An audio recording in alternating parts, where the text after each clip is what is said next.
you said, I'm going to call these people. It was so humbling to me because I had just had a conversation with a colleague about the students and how we were going to tell the students about this professor's death. In our minds, we thought, well, we couldn't possibly call all the students, and that we were wrong. We were just flat out wrong. A lot of times, especially when I'm preparing to send out a message or a press release or something like that, and even when it's an active incident and I'm responding to media, there's this sense of urgency that I just naturally have that I have to sort of suppress. Probably for the first couple of months that I was in the PIO office, I just kept having to tell myself to pump the brakes. It is not going to change anybody's life if it takes me 10 more minutes to get the right information to the right people at the right time in the right way. Welcome to Medic Mindset. I'm Ginger Locke. In this episode, I'm joined by a public information officer for Austin-Travis County EMS. Her name is Christa Stedman, and she's a graduate of the paramedic program where I teach. She's worked for Austin-Travis County. We're probably coming up on 15 years by now. We've stayed in touch through the years. And when one of my colleagues, one of my dear friends, died suddenly, she and I came together to figure out how to communicate the news of his death to all the medics who had graduated from our program and were working for Austin-Travis County EMS. And in that process, I learned so much from her. The whole experience invited me to think about the things that medics do, how we communicate when one of our EMS family dies. I reflected on how we tell each other and how we process the death collectively. Christa is easygoing, so I knew her personality would balance this heavy topic, and she has some unique ingredients that put her in the perfect place to teach us about this topic. First, she's been in EMS a long time. She's an empath, incredibly decisive, makes great decisions based on her information, but also really listening to her gut about what people need. And she volunteered with Austin Police Department's crisis team, where she did death notifications. Put all those ingredients together, you've got Christa Stedman. Here she is. I'm so excited to share her with you. She taught me, and hopefully now you, how we should let each other know the tragic news that a fellow medic has died. In my brain, a PIO is someone who interfaces between the department and the public.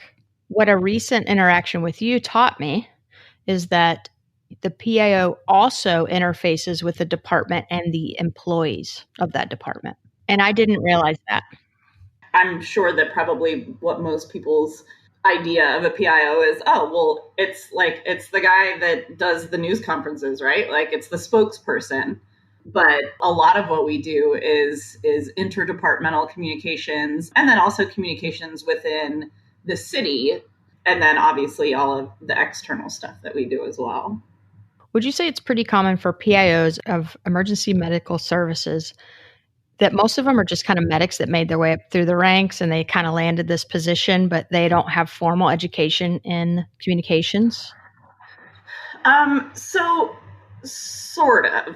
Most public safety departments, their true public information officers are actually typically civilians. There may be a sworn spokesperson that, does the press conferences and gives the statements and stuff like that. But within our department, it was really important when Chief Rodriguez was putting the PIO program together, and when Mike and Darren were building it, it was really important to Chief for the PIOs to be sworn employees, to be medics, captains, commanders that had experience on the street and then brought that into the office. Our section is a little bit different because Darren does have a degree in marketing.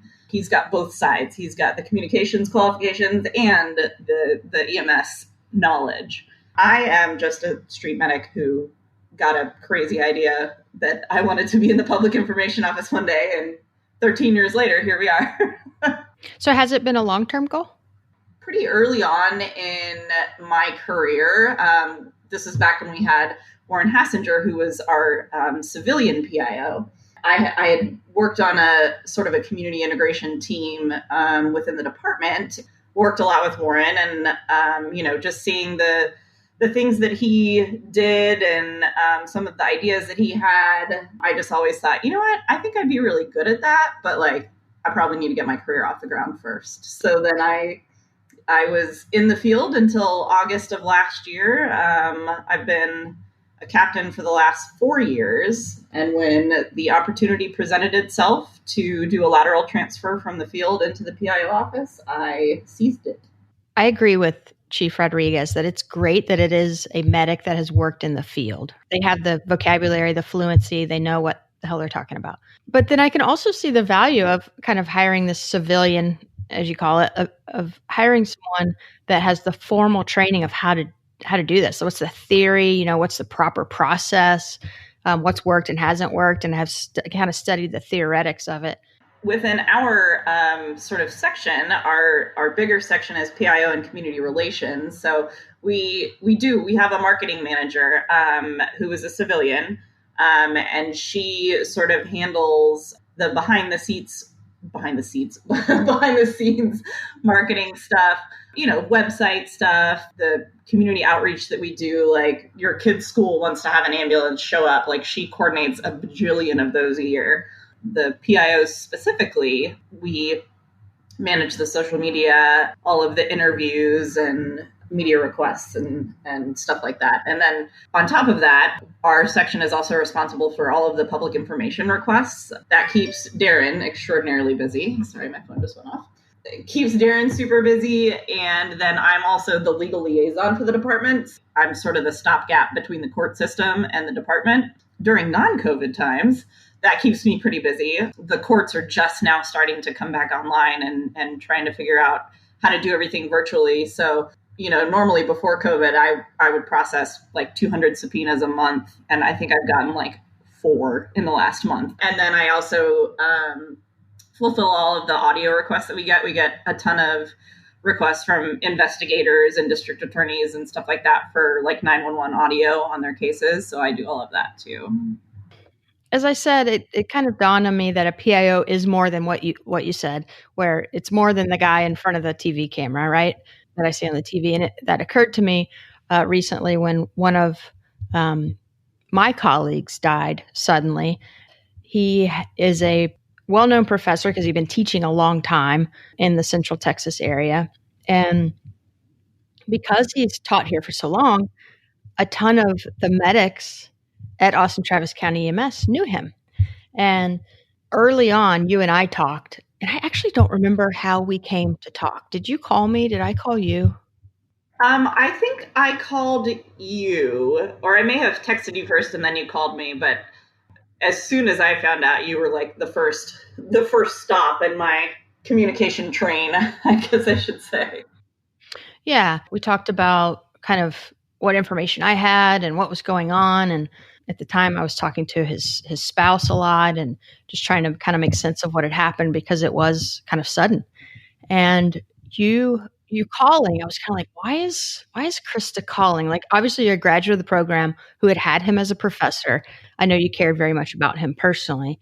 But as we were talking, it suddenly occurred to me, I'm like, oh, this is also part of her kind of mission of managing this information in a way that will be managing the info and trying to figure out how to deliver it to the employees of Austin-Travis County EMS who had him as a professor.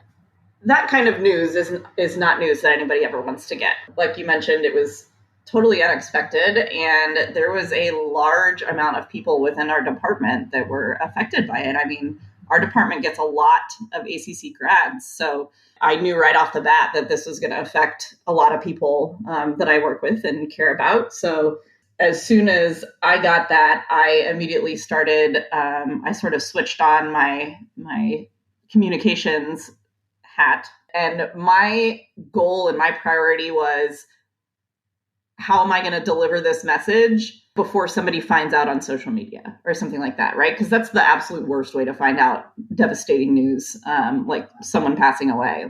Reading about it on Facebook is the dead last on my list of how do I want to get information. Yeah, okay. So let's hover there for a second. You said there's a multitude of reasons. What are yours? Because I've got reasons as well. Okay, well, so this could get deep, Ginger. Medic mindset sometimes gets deep. I don't know if you know that. Just a touch. The first problem I have is that you can't verify anything on social media. You can't use social media as your main information source for anything. Mm-hmm. That being said, I guess you can use it. I strongly would advise against using it as your only means of getting information, because there's no way to know what's true. Mm-hmm. In the current political climate, especially since 2015 or so, there's been a massive push of misinformation out there. It affects global issues, but it also affects small local community issues. And there have been, I'm sure everybody remembers all of the, I think once every couple of months, a post comes up about how Betty White has died. And then, you go to it and it turns out, no, she's actually still alive. Mm-hmm. She's going to outlive us all. So that just based on the amount of incorrect information out there just makes it really, really difficult to believe anything for sure when you see it on social media. That being said, if I read on your post, I know you, I have a personal relationship with you, so I'm probably going to take that more into account. There's a whole sharing disease on social media where people just grab stuff and share it. And so you never know how far that message is going to get and if it's correct. Aside from that little soapbox that I'll hop down off of now, there needs to be a tenderness when you're dealing with any sort of crisis communication. There needs to be a thoughtful and methodical way to deliver that information. The key that I stick to when I have a message to deliver is, how do I want to receive this? Would I want to receive this via text? Would I want to receive it in an email? Would I want to receive a phone call, a face-to-face with somebody? Depending on the message that you're trying to send, you have to sort of cater and mold your strategies to the most appropriate method of delivering that communication, that message. So with Christopher, that was exactly what I did. I thought, I got a phone call. Obviously, with devastating news like that, the first best way to do that is face-to-face. You can sit with somebody, you can make eye contact, you can empathize, you can hug, you can cry. And second best would be a phone call or a video call, something where there's still a live person on the other end. It's not just a message that's been yeeted out into the stratosphere for whoever to receive. With Christopher, I immediately knew there's no way that I would want to receive that message in any way besides from an actual person who I know, who I have at least some semblance of a relationship with, whether that's professional or personal or whatever. I decided that I was going to call everybody and I got to work. Yeah. Before we talk about that, because that is something I want to talk about, I want to, again, just kind of hover around on this social media bit for a minute. Because part of why I want to do this episode is because the way I received news of Christopher dying was I got a phone call from our department chair who knew Christopher for many, many years, just, almost as long, if not longer than I did. So we both loved him. So it came from a mutual friend, someone who respected him and knew how much I respected him. We could both kind of be sad together on the phone. And it was, I couldn't have designed it better other than, I don't know, even if he'd showed up at my house, that would have been almost a little alarming. The phone call felt right. The phone call felt great. And then along those lines, I've received the news of graduates dying or,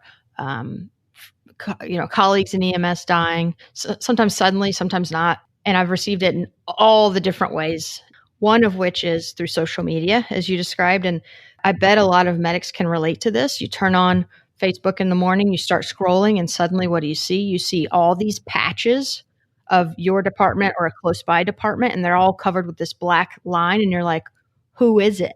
What happened? And you don't know. That's a terrible feeling because you just start going through this Rolodex of who could it be?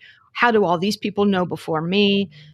It is one of the least desirable experiences. And I don't want, if I could push a button and a medic never go through that, I would push that button. And so that's part of what I'm hoping with this episode is that we can talk to medics about how to post, when to post, because I think some people want to process through social media. They want to process that death and start a conversation on their profile and start some comment threads so they can talk with friends about it.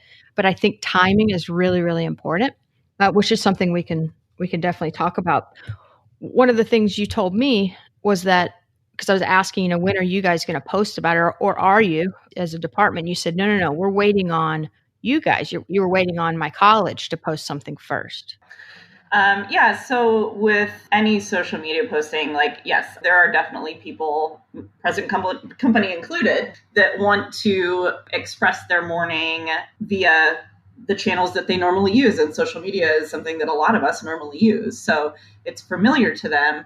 When Christopher died, he wasn't affiliated directly with the department in that, he didn't work for our department. He wasn't an active medic with our department. So when you and I had talked about us posting something, my position is that's not my message to send as far as a remembrance post or even a notification post so that, the broader audience can see what ACC or EMS or whoever it is going through.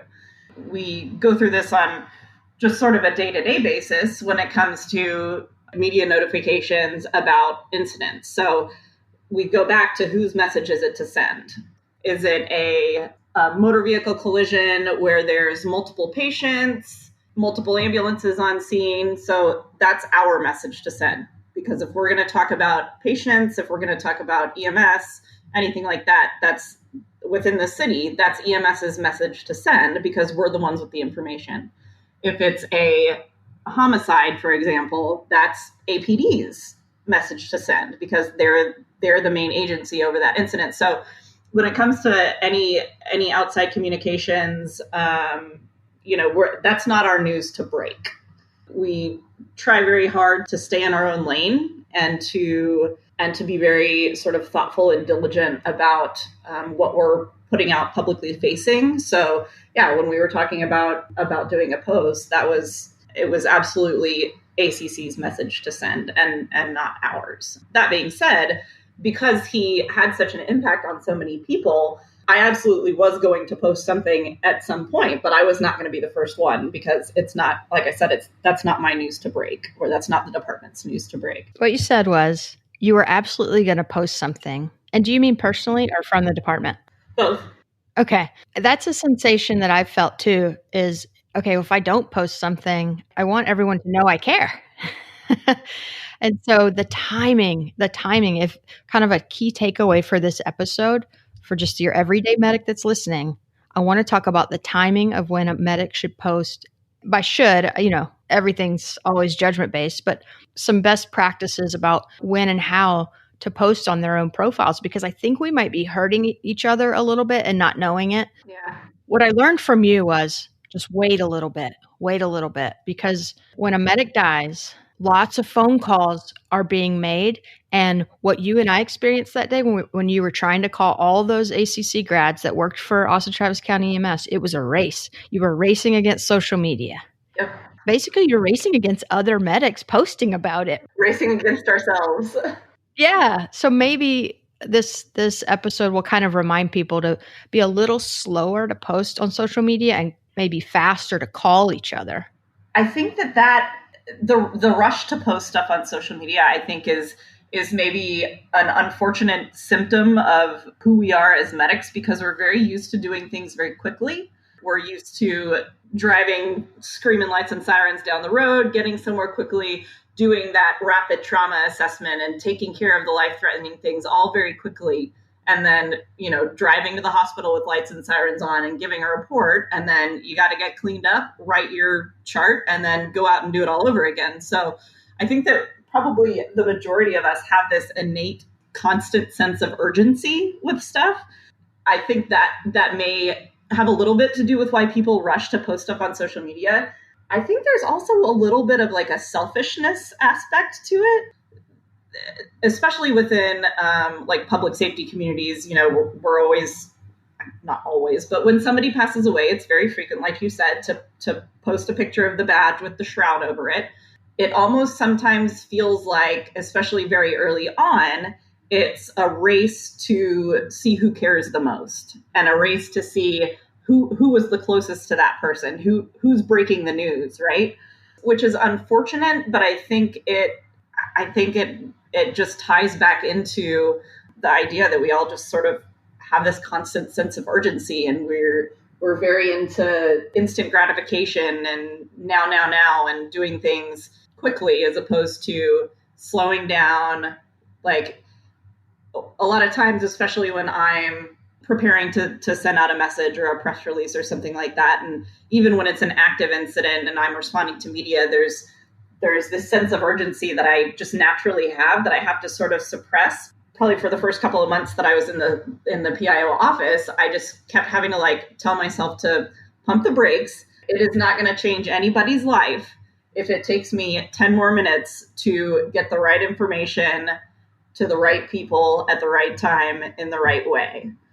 And unfortunately, I think the speed at which social media runs has also probably impacted the hastiness of all of it.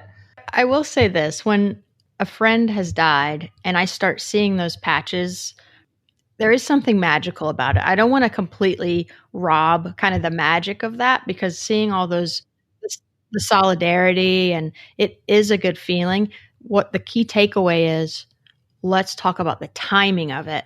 What I learned from you is, here's how I'm going to do it in the future. I'm going to wait until the department of which that medic works, whoever they work for, I'm going to wait until they've posted about it, or perhaps the spouse of that person. Yeah, absolutely. And I think that's a good, that's sort of a good guideline to follow. Another thing that I sort of take into account when I have learned about something tragic and I'm getting ready to throw that shrouded badge picture up on Facebook is I basically try to consider, is there anybody on my friends list that's going to see this that doesn't know yet? Most of the people in our area know, but there are also a couple of people who I'm still close to that now live out of city or out of state and aren't necessarily as tuned in, but that would definitely be affected by it. And so I just sort of stop, consider that. If it's a couple of people, I'll give them a quick phone call or send them a quick message and just ask if they have a second to chat. And then make sure that the people that I know of that are going to be affected by this have learned it in a more cathartic way, as opposed to just seeing the shrouded badge. And because as soon as you see that, it's a scramble to find out the information, especially when it's a department specific badge. Sometimes it's the Star of Life or like a National Registry patch. But when it's department specific, there is immediate panic. The lump rises up in your throat. You start calling all the people that you care about the most, and you wind up somehow triaging your friends list, and just making sure like that. Okay, is Ginger good? Is Christa good? Is Rich good? Everybody okay? All right, now what's the next tier? So that definitely adds to the stress of it. On the flip side, it's super cathartic, and I think it's important to the grieving process to feel like you have a big family, a big community of support when you go through that. And a lot of people get that from seeing everybody post the shrouded badges and sort of standing in solidarity with each other. The other thing, in addition to, like you said, waiting for either the spouse or the closest family member to post something or for the home department to post something, I try to just wait a day or two.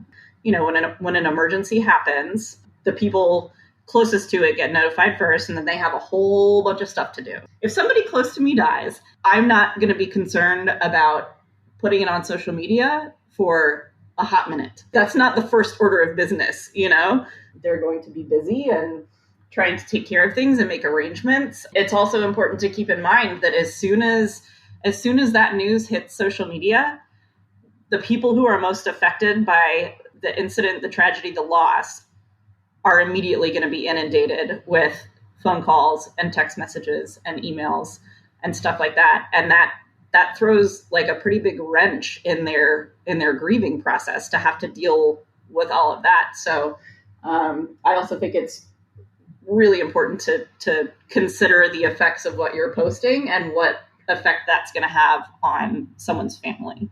That is such a thoughtful thing to say. You're so right. It triggers the avalanche of them getting inundated with questions or, expressions of concern. See, I don't know if it's the PIO piece or maybe just your personality, but you've really thought about a lot of all this. I think it's probably a little bit of both. One of the reasons that I wanted to be a PIO is because I don't know how to say this without sounding like I'm grandstanding about myself, but I've always felt like I'm a fairly apt communicator, that I am, I think, easy to talk to and fairly effective at spreading messages, whatever those may be. So yeah, I think it's probably part personality and part stuff that I've just sort of picked up along the way, learning to be a public information person. Well, it's a lot of emotional intelligence because, you talking about thinking of the experience of the people closest to the medic who's died, like thinking of their experience on that day and what your social media posts could create for them. That's just a lot of emotional intelligence. I've always been like a super empathetic person. So I think that just sort of comes kind of naturally.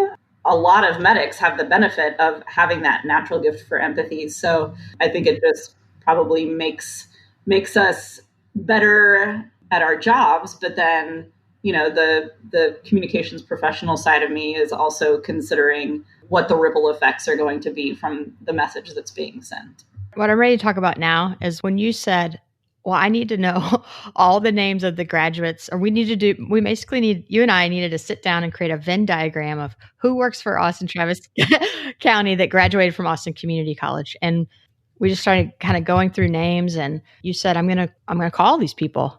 And it was so humbling to me because I had just had a conversation with a colleague about the students and how we were going to tell the students about this professor's death.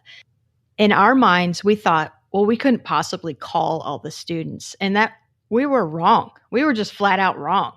And we hadn't done it before, and we were very close to the death, right? We were mourning, and we weren't very clear-headed, and we were dealing with our own emotions, and it wasn't the right decision. I learned on that day from you that you can absolutely start making phone calls.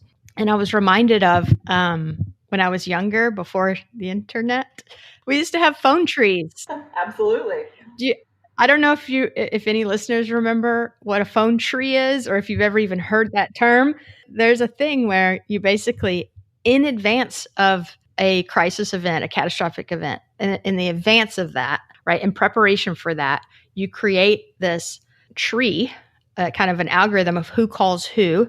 And it starts with this one person. They call the two people. Those two people call the three people, and on and on and on. Is that what you did? Did you personally call them? How'd you do that? So the vast majority, yes, I personally called them. I worked together with some other, some colleagues that are also former students, and we just put a little group message together and sat down and said, okay, who have you talked to already? And then who has not been spoken to? And this was very early on, so I think there was only a handful of people that knew.